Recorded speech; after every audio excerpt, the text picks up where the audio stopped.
இந்த மாதம் எக்ஸ்ட்ரா ஒரு 500 மட்டும் கையில் இருந்தால் நல்லா இருக்கும். அந்த எலக்ட்ரிக் பில் கட்டிட்டு நிம்மதியாக இருக்கலாம்.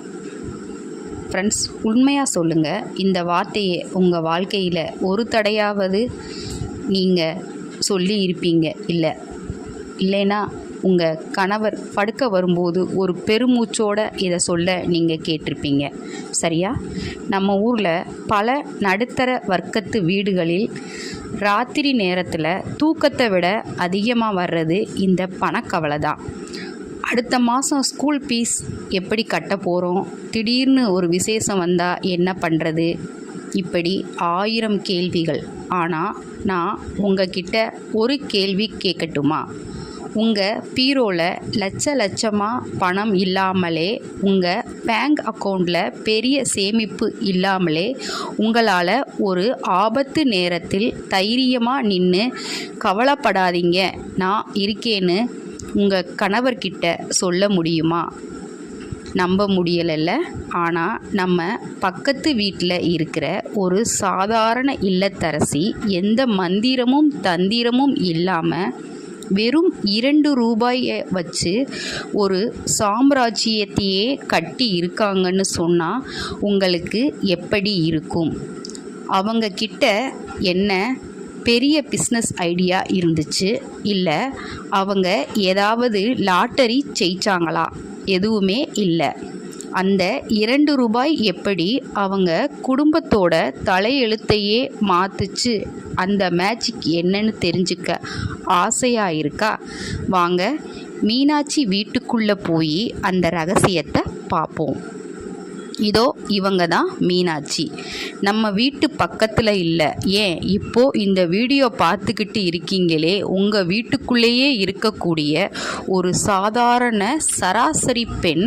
காலையில் 5 மணிக்கு அலாரம் அடிக்கிறதுக்கு 5 நிமிஷம் முன்னாடியே முழிச்சு அந்த பழைய குக்கரில் 3 விசில் வர்றதுக்குள்ளே வீடே மணக்க சமைச்சு முடிக்கிற கைராசிக்காரி மீனாட்சிக்கு ஒரு விசித்திரமான குணம் உண்டுங்க. அவர்கள் முகத்தில் இருக்கிற அந்த அமைதியையும் அந்த மெல்லிய சிரிப்பையும் பார்த்தா அவங்க பீரோவில் லட்சமாக பணம் அடுக்கி வச்சிருப்பாங்கன்னு நீங்கள் நினைப்பீங்க.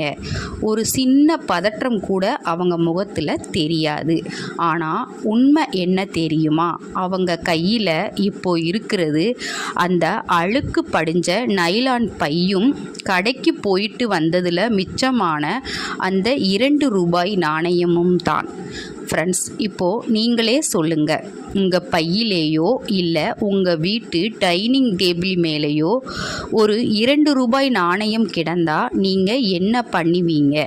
இதில் ஒரு மிட்டாய் கூட வராதேன்னு அலட்சியமாக சமையலறை ஜன்னல் ஓரத்திலேயே இல்லை ஒரு பழைய டப்பாலையோ போட்டு வைப்பீங்க. அது அங்கேயே தூசு படிஞ்சு கிடக்கும். அப்படித்தானே? பல நேரங்களில் அந்த 2 ரூபாய் மதிப்பு நமக்கே தெரிகிறது இல்லை. ஆனால் மீனாட்சி அப்படி இல்லை. அவங்க அந்த 2 ரூபாயை பார்க்குற விதம் இருக்கே, அது ஏதோ ஒரு பெரிய வைரத்தை பார்க்குற மாதிரி இருக்கும். 2 ரூபாய் நாணயத்தை வச்சு ஒரு குடும்பத்தோட தலையெழுத்தையே மாற்ற முடியும்னு உங்களால் நம்ப முடியுதா? இதெல்லாம் சாத்தியமே இல்லைன்னு உங்கள் மனசு சொல்லுதா? மீனாட்சிக்கு மட்டும்தான் அந்த ரகசியம் தெரியும். இன்னைக்கு 2 ரூபாய் இது வெறும் ஆரம்பம் தானே. அவங்க மனசுக்குள்ள ஒரு ரகசியம் கணக்கு ஓடிக்கிட்டு இருக்கு. அந்த 2 ரூபாய் நாணயம் எப்படி மீனாட்சியுடைய வாழ்க்கையில் ஒரு பெரிய ஆலமரமாக மாறப்போகுதுன்னு அவங்களுக்கே அப்போ தெரியாது. இந்த 2 ரூபாயை வச்சு என்ன பண்ண முடியும்னு அவங்க என்னைக்காவது யோசிச்சு இருப்பாங்களா? அதே நேரத்தில் வாசலில் நிற்கிற சரவணன், மீனாட்சியோட கணவர், இவரை பார்த்து உங்களுக்கு எப்படி தெரியுது? ஒரு சாதாரண ஆஃபீஸ் போகிற மனுஷன், அவ்வளவுதானே. இவர் தான் இந்த கதையோட ஹீரோன்னு நீங்கள் நினச்சா அது பாதி தான் உண்மை. ஃப்ரெண்ட்ஸ், இப்போ நான் உங்ககிட்ட ஒரு கேள்வி கேட்குறேன்.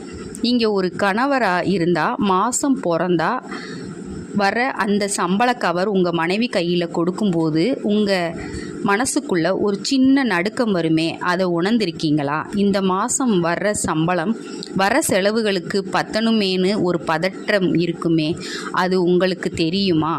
சரவணன் ஒவ்வொரு மாதமும் சம்பள கவரை கொண்டு வந்து மீனாட்சி கையில் கொடுக்கும்போது, இந்த மாதம் எப்படியாவது சமாளிச்சிருமா, கொஞ்சம் அட்ஜஸ்ட் பண்ணிக்கோன்னு சொல்லுவார். அந்த ஒரு வார்த்தையில் ஒரு நடுத்தர வர்க்கத்தோட அப்பாவோட மொத்த பாசமும் தவிப்பும் பொறுப்பும் அப்படியே ஒளிஞ்சிருக்கு. இதே மாதிரி உங்கள் வீட்லேயும் நடந்து இருக்கா? சம்பளம் வந்த 2 நாளில் பாதி காசு காணாமல் போயிடுவேன்னு நீங்கள் என்னைக்காவது தலையில் கை வைத்து உட்கார்ந்துருக்கீங்களா?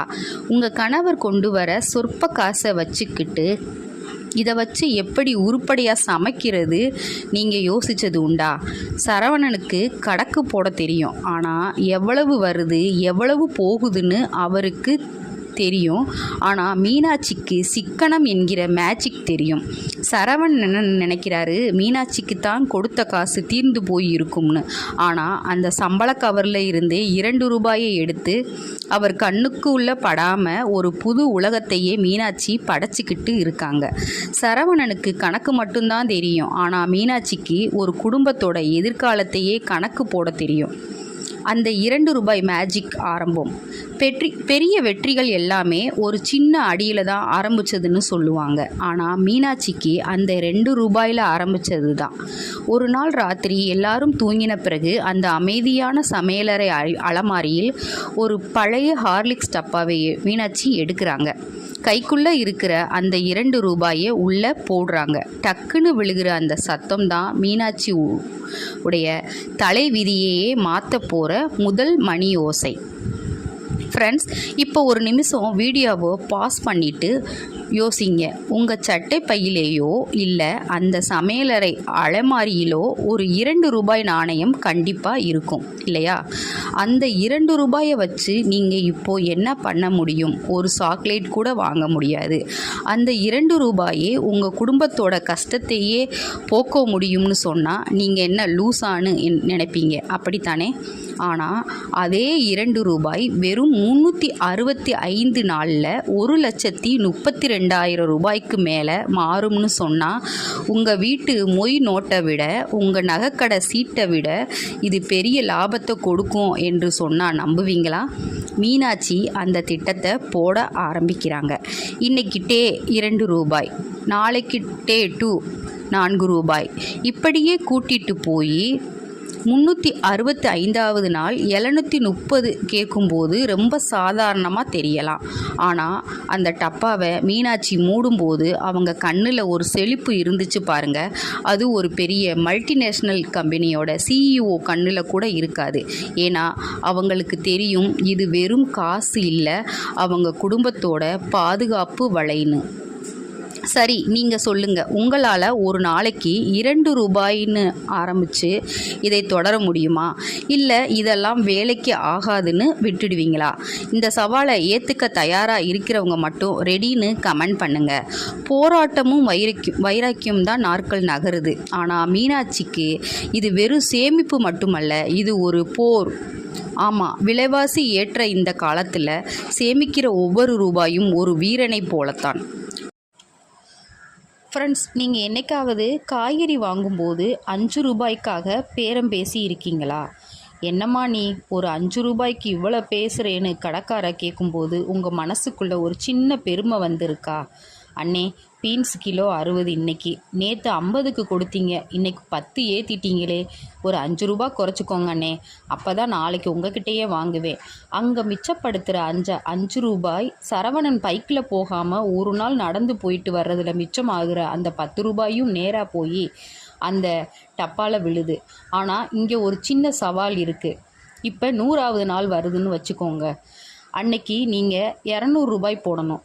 அன்னைக்குன்னு பார்த்து வீட்டில் பால் காசு கொடுக்க வேண்டி இருக்கும், இல்லைன்னா கரண்ட் பில் கட்ட வேண்டி இருக்கும். அந்த நேரத்தில் உங்கள் மனசு சொல்லும், இன்றைக்கி ஒரு நாள் ஸ்கிப் பண்ணிடலாமான்னு. ஆனால் மீனாட்சி அங்கே தான் வைராக்கியமாக இருக்காங்க. சரவணனுக்கு ஒரு சந்தேகம், மீனாட்சி எப்படி ஒரு மாதம் இன்னும் காசு குறையாமல் இருக்குது, அதுவும் இந்த விலைவாசியில் சரவணன் ஆச்சரியமாக கேட்கிறார். மீனாட்சி சிரிச்சுக்கிட்டே எல்லாம் அந்த 2 ரூபாய் புண்ணியங்கன்னு சொல்கிறாங்க. சரவணனுக்கு அப்போ ஒன்றும் புரியலை. ஒரு சோக்கா தெரியுது. நீங்கள் சொல்லுங்கள், ஒரு இக்கட்டான நேரத்தில் அந்த சேமிப்பு தப்பாவை தொடாமல் இருக்கிற வைராக்கியம் உங்களுக்கு இருக்கா? இல்லை அவசரத்துக்கு எடுத்துக்கலாம்னு கை போகுமா? உண்மையை சொல்லுங்கள். நீங்கள் மீனாட்சி மாதிரியா, இல்லை உடனே டப்பா உடைக்கிற ரகமா? கமெண்டில் சொல்லுங்கள். உண்மையான சோதனை வாழ்க்கையில் எப்போவுமே நம்ம நினச்சபடியே ஸ்மூத்தாக போவதில்லை. விதியும் அப்பப்போ நம்மக்கிட்ட விளையாடும். திடீர்னு ஒரு நாள் சரவணனுக்கு பயங்கரமான காய்ச்சல். உடம்பு அப்படியே தகக்குது. கை கால் எல்லாம் வலி, எந்திரிக்கவே முடியலை. இரத்த பரிசோதனை பண்ணதில் ஏதோ ஒரு வைரஸ் காய்ச்சல் என்று சொல்லிட்டாங்க. உடனே அட்மிட் பண்ணி ட்ரிப்ஸ் ஏற்றணும்னு டாக்டர் சொல்லிட்டாரு. மீனாட்சி ஆஃபீஸில் கொடுத்த மெடிக்கல் இன்சூரன்ஸ் கார்டும் இன்னும் புதுக்கலாமல் இருக்குது. கையில் இருந்தால் கொஞ்சம் காசும் நேற்று தான் லோன் கட்ட போயிடுச்சு. இப்போ அட்மிட் பண்ணால் டெபாசிட் கட்டக்கூட காசு இல்லையே. என்ன பண்ணுவோம்? யார்கிட்ட போய் கைமாற்ற கேட்குறது? சரவணன் கண்ணில் ஒரு விதமான கை மீறும் நிலை பயம் தெரியுது. ஆனால் அங்கே தான் மீனாட்சி நிமிர்ந்து நிற்கிறாங்க. மற்றவங்களாக இருந்தால் பதறி போய் அழுதுட்டு இருப்பாங்க. ஆனால் மீனாட்சி அமைதியாக சரவணுடைய கையை பிடிச்சி, நீங்கள் கவலைப்படாதீங்க, நான் இப்போ வந்துடுறேன்னு சொல்லிட்டு வீட்டுக்கு ஓடுறாங்க. சமையல் அறைக்குள்ளே போய் அந்த 6 மாதமாக அவங்க உயிரை பிடிச்சு வச்சுருந்த அந்த பிளாஸ்டிக் டப்பாவையும் அதுக்கு பக்கத்தில் இருந்த ஒரு டைரியையும் எடுத்துகிட்டு வராங்க. அந்த டப்பாவை உடைக்கும்போது வர்ற அந்த சில்லறை காசுகளோட சத்தம் இருக்கே, அது வெறும் சத்தம் இல்லை. ஒரு இக்கட்டான நேரத்தில் ஒரு இல்லத்தரசி தன் குடும்பத்துக்கு கொடுக்கிற ஆகச்சிறந்த நிம்மதி. நீங்கள் தினமும் கொடுத்த அந்த 2 ரூபாயும் நான் மிச்சம் பிடிச்ச அந்த சில்லறையும் தான் இன்னைக்கு நம்ம கௌரவத்தை காப்பாற்றி இருக்குங்க. இது வெறும் காசு இல்லை, என் உழைப்பு.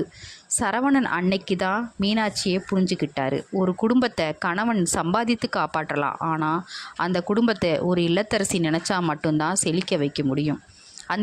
அந்த மந்திர கணக்கும் உங்கள் முடிவும் கோடீஸ்வரன் ஆகணும்னா கோடிக்கணக்கில் பணம் வேணும்னு யார் சொன்னது? ஒரு சரியான எண்ணமும் அந்த எண்ணத்தை செயல்படுத்த 2 ரூபாயும் இருந்தால் போதும். ஃப்ரெண்ட்ஸ், மீனாட்சி பண்ணினது ஒன்றும் பெரிய வித்தை இல்லை. அது ஒரு வெறும் ஒழுக்கம். ஒரு நாளைக்கு 2 ரூபாய்னு ஆரம்பித்து 365 நாள் அவங்க விடாமல் சேர்த்த அந்த வைராக்கியம் தான் இன்றைக்கி அவங்க குடும்பத்தை ஒரு இக்கட்டான சூழலிருந்து காப்பாற்றி இருக்குது. இப்போ உங்கள் மனசுக்குள்ளே ஒரு சந்தேகம் ஓடிட்டு இருக்குமே, என்னது? வெறும் 2 ரூபாயில் ஆரம்பித்து 1,32,000 எப்படி சாத்தியம்? ஏதோ கதை விடுறாங்கன்னு நினைக்கிறீங்களா? நம்ப முடியலையா? அப்போது தயவு செஞ்சு இப்போவே ஒரு பேப்பர் பேனா எடுத்துக்கோங்க. நாமளே கணக்கு போட்டு பார்ப்போம். முதல் நாள் 2 ரூபாய், 10வது நாள் 20 ரூபாய், 100வது நாள் 200 ரூபாய். இப்படியே போய் அந்த வருஷத்தோட கடைசி நாளான 365வது நாள் நீங்கள் போட போகிறது 730 ரூபாய் தான். இது எல்லாத்தையும் கூட்டினால் வர மொத்த தொகை எவ்வளவு தெரியுமா? 1,33,590 ரூபாய். ஒரு வருஷத்தில் 1,33,590ங்கிறது ஒரு நடுத்தர குடும்பத்தோட 6 மாத சம்பளம் இல்லையா? யோசிச்சு பாருங்கள். ஒரு நாளைக்கு அதிகபட்சமே 730 தான் நீங்கள் ஒதுக்க போகிறீங்க. ஆனால் கைக்கு வர்றது ஒரு பெரிய முதலீடு. இப்போ சொல்லுங்கள், உங்களால் ஒரு நாளைக்கு 2 ரூபாய் உங்கள் குடும்பத்துக்காக ஒதுக்க முடியாதா? தேவையில்லாத செலவுகளை குறைத்து அந்த சில்லறையை ஒரு டப்பாவில் போட இன்றைக்கே நீங்கள் தயாரா? உங்கள் வீட்டில் இருக்கிற மீனாட்சிகளுக்கு, அதாவது உங்கள் அம்மா இல்லை மனைவி இல்லை உங்கள் சகோதரிகளுக்கு இந்த வீடியோவை இப்போவே ஷேர் பண்ணுங்கள். அவங்க கிட்ட ஒரு பழைய டப்பாவை கொடுத்து இன்னையில் இருந்து நாமளும் இதை ஆரம்பிக்கலாம்னு ஒரு நம்பிக்கையே கொடுங்க. ஏன்னா வாழ்க்கையில் ஜெயிக்கிறதுக்கு உங்கள் அக்கௌண்ட்டில் இருக்கிற லட்சங்களை விட உங்கள் மனசில் இருக்கிற அந்த ஒழுக்கம்தான் முக்கியம். கோடீஸ்வரன் ஆகிறதுக்கு கோடிக்கணக்கில் காசு வேணாம், அந்த 2 ரூபாய் போதும். அடுத்த வீடியோவில் இந்த 2 ரூபாய் சேலஞ்சை எப்படி ஈஸியாக பண்ணலாம், வருமானம் குறைவாக இருக்கிறவங்க இதை எப்படி திட்டமிடலாம்னு தெளிவாக சொல்கிறேன். அடுத்த வீடியோவை நீங்கள் மிஸ் பண்ணாமல் இருக்க இப்போவே நம்ம ஸ்ரீ மீனாட்சி சேனலை சப்ஸ்கிரைப் பண்ணிடுங்க. அது வரைக்கும் சேமிப்போம், செழிப்போம். நன்றி.